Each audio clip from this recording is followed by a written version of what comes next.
Oke, eh, maaf ya, kesalahan teknis. Oke, lanjut tadi untuk creaming itu berarti densitas dari fase minyak itu lebih kecil daripada fase air, jadi dia ngambang gitu.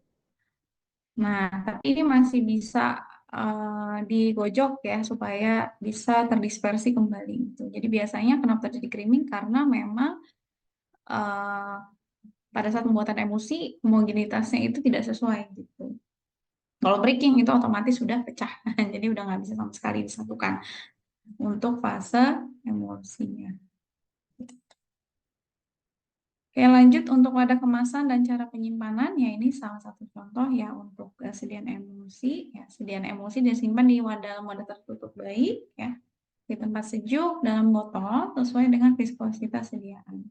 Dan juga diberi label kocok dahulu gitu, karena itu takutnya penyimpanan lama dia terpisah. Tapi kalau misalnya dia masih bisa menyatu kembali, berarti sediaannya tidak rusak gitu.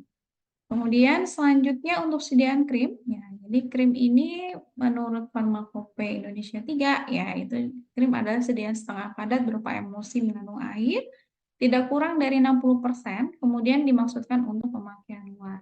Ya. Selanjutnya, krim adalah bentuk sediaan setengah padat mengandung satu atau lebih bahan obat terlarut atau dispersi dalam bahan dasar yang sesuai.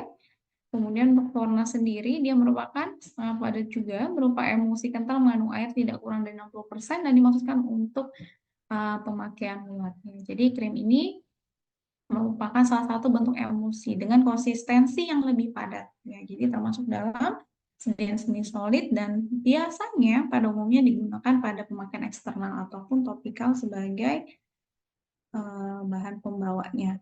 Kemudian zat aktif dapat berupa bahan yang larut ya, baik dalam minyak maupun air, dan juga yang nggak larut bisa juga terdispersi ya, sistemnya dalam bentuk partikel dalam basis krimnya.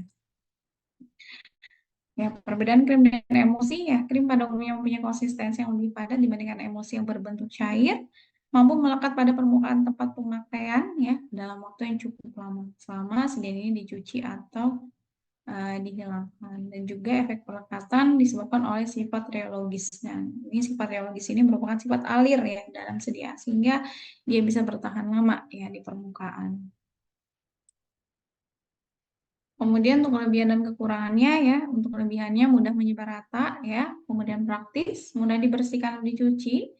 Kemudian cara kerja berlangsung pada jaringan setempat ya, biasanya dia hanya topikal ya, bukan sistemik untuk sediaan krim, jadi langsung tidak lengket, terutama tipe minyak dalam air, memberikan rasa dingin atau cold cream, biasanya tipe air dalam minyak untuk emulsinya, digunakan sebagai kosmetik.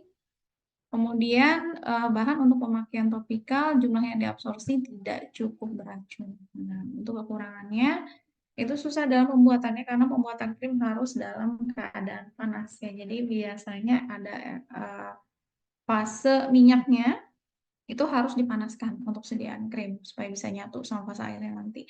Gampang pecah disebabkan dalam pembuatan formulanya nggak pas. Ya. Jadi kalau nantinya kalian akan membuat sediaan krim, misalnya ini hot plate, itu sebenarnya udah harus ada mortar stampernya. Ya. Misalnya meja saya jauh Bu, jangan deh, mending mortar stamper ditaruh di samping, digerus dulu ya, udah nyatu, baru dibawalah ke meja kerjanya ya ketika pembuatan krimnya, karena takutnya di dalam selak waktu sedetik 2 detik itu bisa kembali lagi tuh yang tadinya sudah meleleh, dia bisa memadat kembali begitu.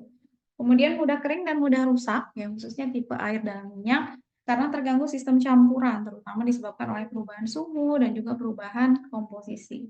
Biasanya karena penambahan salah satu fase secara berlebihan, jadi harus homogen jumlahnya antara fase minyak sama fase airnya untuk sediaan kering. Ya. Untuk formulasinya sama seperti sediaan emulsi cair, jadi emulsi bentuk krim juga membutuhkan emulgator. Tapi emulgator yang digunakan itu biasanya golongan dari surfaktan. Nah, jadi di sini ada surfaktannya yang menggabungkan ya antara fase air sama fase minyaknya. Ini fase minyaknya berarti dominan minyak yang akan mengikat si airnya. Kemudian ada misel. Ya, di sini uh, untuk mencegah antara tetes dispersi yang satu dengan yang lainnya itu saling berdekatan, maka adanya suatu potensial zeta. yang terjadi di sini dapat menimbulkan lapisan listrik ganda sehingga terjadi gaya tolak menolak antar tetes dispersi. Nah, makanya ketika terjadi gaya tolak menolak itu dia akan membentuk suatu konsentrasi misal kritik ya namanya. Jadi agregatnya itu terbentuk dari beberapa molekul substran sebagai hasil interaksi antara molekul hidrofоб sama molekul hidrofil gitu. Kemudian beberapa bahan yang dapat dijadikan sebagai emulgator kalau misalnya dikombin bisa menggunakan asap stearat ya dan juga sera dan boraks. Nah, ini bentuknya ya, bentuk dari formulasinya. Jadi selain emulgator, kemudian antioksidan, pada krim juga dibutuhkan bahan peningkat konsistensi. Ya, kalau misalnya kalian lihat ini bahasanya adalah viscosity agent, nah itu peningkat konsistensinya. Itu ada sera, cetasium, steril alkohol untuk meningkatkan stabilitas dari emulsi krim. Nah, bahan-bahan ini nih kalau sudah dipanaskan kemudian kalian lihat lagi pada saat gerus terbentuk lagi dia bahannya akan memadat lagi otomatis itu krim kalian udah pasti nggak jadi gitu. Makanya suhu pemanasannya benar-benar harus dijaga gitu. Kemudian untuk metode pembuatan krim nih fase minyak atau lemak ini kondisi dipanaskan ya, jadi meleleh perlahan nantinya dan juga ada fase air. Ya, ditentukan dulu bahan mana yang larut atau dapat bercampur dengan fase minyak, kemudian mana yang larut atau dapat bercampur dengan fase airnya. Jadi masing-masing dilarutkan fase minyak dan fase airnya. Gitu. Digabungkan jadi satu. Maksudnya digabungkan jadi satu di fase air dan juga di fase minyaknya masing-masing. Kemudian dipanaskan fase minyak pada suhu 60 derajat Celcius di atas water bath sampai lemak padatnya itu mencair semua ataupun dia tercampur homogen. Kemudian dilakukan juga pemanasan terhadap fase air. Jadi masing-masing fase minyaknya dipanaskan, kemudian fase airnya dipanaskan. Adapun kondisinya juga mortir panas biasanya. Apa itu mortir panas? Jadi mortir panas itu adalah air yang kalian didihkan, kemudian kalian campur di dalam mortir ya sampai suhunya panas sangat baru dibuang airnya gitu. Jadi pencampuran itu dalam kondisi mortir panas gitu. Jadi dua semuanya serba panas, pas minyaknya panas, pas air panas dan juga mortirnya juga dalam keadaan suhu panas gitu. Metode pembuatannya, jadi campuran kedua fase dalam kondisi suhu yang sama, ya dalam hal ini 60 derajat Celcius, di mana fase terdispersi dicampurkan ke dalam fase pendispersi. Diaduk homogen, kemudian jika membuat krim minyak dalam air, maka dimasukkanlah fase minyak ke dalam fase air. Begitu juga sebaliknya. Kalau misalnya membuat krim air dalam minyak, maka fase airnya dimasukkan ke dalam fase minyak. Nah ini, pindahkan ke dalam mortir panas. Jadi kondisi mortirnya juga harus panas, digerus konstan, sampai suhunya menurun. Nah biasanya seiring dengan penurunan suhu, maka konsistensi krimnya itu juga akan terbentuk. Gitu. Nah ini, dan terbentuk massa krimnya. Ya, ini ada beberapa ya ringkasan dari beberapa obat ya. Jadi beberapa bentuk sediaan ya. Jadi di sini ada medikeman bentuknya, bentuk sediaannya molten base berarti fase leburnya dan solid base-nya ini ada fase padatnya. Nah, di sini untuk beberapa powder ya. Ini ada soluble powder ya dia yang larut ya. Kemudian ada serbuk kasar yang tidak larut, ada serbuk halus yang larut ya. Kemudian yang tidak larut ya. Kemudian ada minyak volatil dan juga minyak yang tidak masuk jenis yang volatil ya. Misalnya di sini ada soluble ya. Ini yang berarti serbuk yang larut. Kemudian molten base-nya berarti peleburan dilarutkan basisnya ya fusion. Dilarutkan basisnya pada suhu yang tertentu. Kemudian untuk fase padatnya ada trituration. Udah dijelasin triturasi? Triturasi. Ada dijelasin nggak sebelumnya? Nama dosen sebelumnya? Levigasi, triturasi. Cek. Halo? Ada? Levigasi, triturasi? Hmm? Belum, Belum ada ya? belum ada Ibu. Oh, belum ada. Oh ya, oke. Berarti saya coba menjelaskan ya. Jadi untuk sistem triturasi sama levigasi itu adalah sistem pencampuran. Jadi kalau misalnya levigasi itu mencampur bubuk sama cairan yang tidak larut. Ya, tujuannya untuk mengurangi ukuran partikelnya gitu. Jadi bisa bercampur. Kemudian kalau navigasi itu biasanya antar serbuk, dia memperkecil ukuran dari serbuknya. Nah, kemudian ada sedikit cairan yang ditambahkan yang tidak larut, jadi dia akan menjadi serbuk kasar begitu. Jadi dominan yang navigasi itu triturasi itu untuk sediaan yang padat gitu ya. Sedangkan yang navigasi itu cair, triturasi itu yang padat, maksud saya gitu. Jadi kalau navigasi misalnya sediaan salep, berarti kan ada krimnya gitu, ada sediaan krim, berarti ada fase cairnya. Kalau triturasi lebih ke padat, misalnya serbuk sama serbuknya, begitu. Jadi sistem pencampurannya seperti itu, bedanya navigasi sama triturasi. Nah, kemudian hmm, untuk serbuk kasar ya, insoluble coarse powder ya, serbuk kasar tidak larut ya, tekniknya molten base-nya dengan navigasi ya. Kemudian untuk solid base-nya, untuk fase padatnya menggunakan apa, navigasi dengan sejumlah kecil fase padatnya. Jadi dicampurkan dulu fase padatnya sedikit, baru setelah mencampur homogen dengan sempurna baru dicampur dengan fase padat yang. Oke, kemudian ada serbuk halus tidak larut ya, atau insoluble fine powder. Jadi ini menggabungkan sejumlah kecil bahan ya melalui triturasi. Ya, jadi basisnya dingin, sudah dingin baru ditambahkan dengan peningkat viskositasnya. Gitu, kayak tadi yang kayak sera, kemudian kayak adep selanae, nah itu. Jadi setelah sudah tercampur semua basisnya, baru tambahkan dengan bahan-bahan tersebut. Gitu. Kemudian uh, metodenya adalah triturasi. Gitu. Kemudian ada volatile liquid ya di sini. Jadi digabungkan atau dicampur dengan fasa leburnya ketika sediaan semi solidnya itu udah dingin ya. Kemudian di bawah 40 derajat Celcius melalui metode triturasi ya. Untuk fase padatnya bisa menggunakan metode triturasi. Kemudian minyak yang lainnya ya, selain minyak volatil ya atau minyak sirih, maka penggabungan fase leburnya melalui triturasi. Untuk solid base-nya juga triturasi. Jadi kebanyakan penggerusan gitu ya untuk pencampurannya.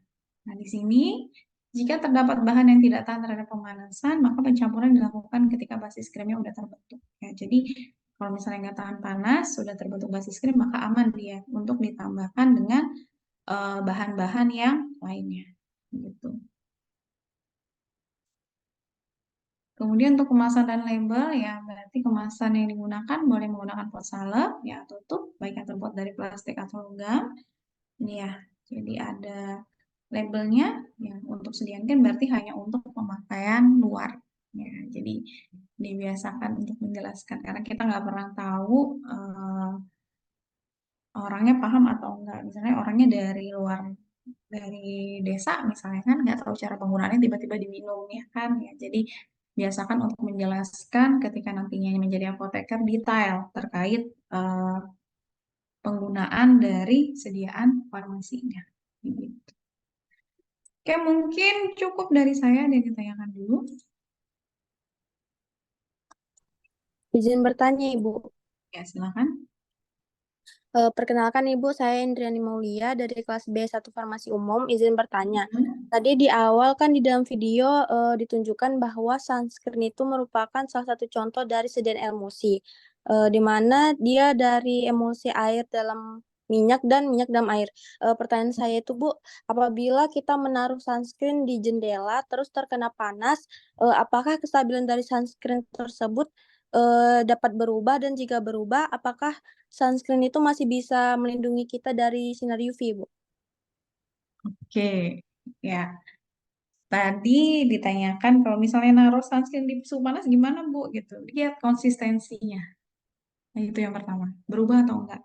Kalau misalnya konsistensinya tetap berarti masih stabil. Tapi ketika konsistensinya berubah, misalnya, Bu, dia ternyata lebih cair, berarti sudah rusak gitu. Rusak bukan berarti bisa aja sedianya rusak, tapi tidak maksimal dalam melindungi sinar UV. Gitu. Jadi misalnya yang tadinya 100% bisa melindungi sinar UV berubah jadi sekitar 60% saja bisa melindungi begitu. Jadi kalau sudah kalian lihat itu konsistensi misalnya belum expired Bu, tapi konsistensinya udah berubah nih, lebih cair nih untuk sunscreennya berarti udah otomatis tidak maksimal ya untuk perlindungan sinar UV-nya. Begitu ya, Indri? Terima kasih, Bu. Ya, ada lagi? Ibu, saya izin bertanya. Silakan. Perkenalkan, Bu, nama saya Evelyn Sintolo-Shanturi dari kelas B. Saya izin bertanya, kalau misalnya ada krim, Bu, berwarna putih, tapi tiba-tiba dia berubah warna menjadi kekuningan atau kecoklatan, itu karena perubahan suhu atau perubahan komposisinya, Bu? Dan apakah krim tersebut masih bisa digunakan karena expirednya itu masih lama? Oke, ya terima kasih ya. Jadi kalau misalnya sediaan krim berubah warna gimana, Bu? Itu udah pasti nggak sesuai, udah pasti rusak gitu. Ya, jadi kenapa, Bu? Biasanya karena teroksidasi. Berarti dominan di sediaannya itu fase minyaknya gitu. Sehingga lebih mudah tenggik, menguap, makanya dia eh, warnanya udah berubah menjadi kuning. Kalau saya udah nggak pakai lagi gitu ya karena udah nggak mungkin udah rusak jadi mau dipakai pun juga nggak akan berkhasiat gitu ya karena udah rusak sediaannya gitu ya Evelyn ya Evelyn Sinta mohon Ya, maaf Bu. ya Baik, ada Bu. lagi Terima kasih, Bu. ya sama-sama ada lagi yang ditanyakan Saya Ibu. silakan Saya. iya iya boleh boleh nah Sebelumnya perkenalkan Ibu iya nama saya Tila Razita Rahma dari oke kelas B umum. Kemarin pada saat dengan dosen Bu Lisna itu kami ada diberikan tugas suspending agen. Nah, pada saat saya masuk ke suspending agen golongan clay, itu saya cek di buku handbook excipient edisi 5 atau 6 gitu ya, Bu. Nah, ini tuh di golongan clay, dia suspending agennya tuh nggak larut dalam air, tapi dia larutnya dalam pelarut organik. Nah, saat saya cek di Google, contoh dari pelarut organik itu salah satunya ada alkohol. Nah, di pikiran saya, Bu, alkohol itu kan kayak bahaya ya, Bu. Maksudnya bisa berdampak nggak baik. Jadi saya mikirnya ini suspending agen yang ditambahkan ke obat kok malah dicampur dengan alkohol. Emang itu boleh atau enggak ya, Bu? Terima kasih, Bu. oke ya terima kasih jadi gini Atila jadi ada beberapa bahan yang nggak boleh kita paksakan pertama bahan aktif ya bahan aktif kita nggak bisa paksakan dia bisa larut dalam air misalnya ya udah jadi solusinya gimana kita bisa buat sediaan yang lain oh kita nggak bisa buat dalam larutan berarti kita buat sediaan dalam suspensi misalnya karena sistem suspensi adalah terdispersi jadi dia tidak harus dalam larut dalam air tapi tetap akan memberikan efek terapeutik gitu kemudian yang kedua alkohol elixir sudah dijelaskan mengandung alkohol nggak ya jadi uh, kita harus tetap memaksimalkan efek dari bahan aktif yang saya sebutkan tadi. Ya, kalau memang nggak bisa larut dalam air, misalnya saya mau buat paracetamol 60 mili, tapi ternyata kelarutannya itu dalam air lebih dari 60 mili. Misalnya dalam etanol dia udah 1:7 mili. Otomatis saya harus combine dengan pelarut lain yang bisa bertindak sebagai kosolven atau peningkat kelarutan dari si paracetamol itu. Ya kan? Ya, jadi kalau dikatakan itu berbahaya, Bu, alkohol sebenarnya dia nggak berbahaya asal dalam kadar batas tertentu. Misalnya elixir. Elixir itu kan batas maksimalnya adalah 10%. Ya, penggunaan di atas 10% dia tidak direkomendasikan. Kemudian Bu, kalau misalnya sediaan semi solid bukan yang mengiritasi atau bagaimana? Kita lihat etanol. Etanol itu ada kadarnya. Jadi kalau misalnya di dalam suatu sediaan dia tidak dalam bentuk 100% etanol, enggak. Ya, jadi misalnya 96% etanol itu aman untuk kulit gitu. Jadi ada kriteria khusus bahan yang dicampurkan gitu. Jadi nggak masalah, Atila selama dia berada dalam kadar yang sesuai gitu. Itu ya Atila ya. Jadi aman aja, nggak masalah alkohol ditambahkan. Oke, ada lagi?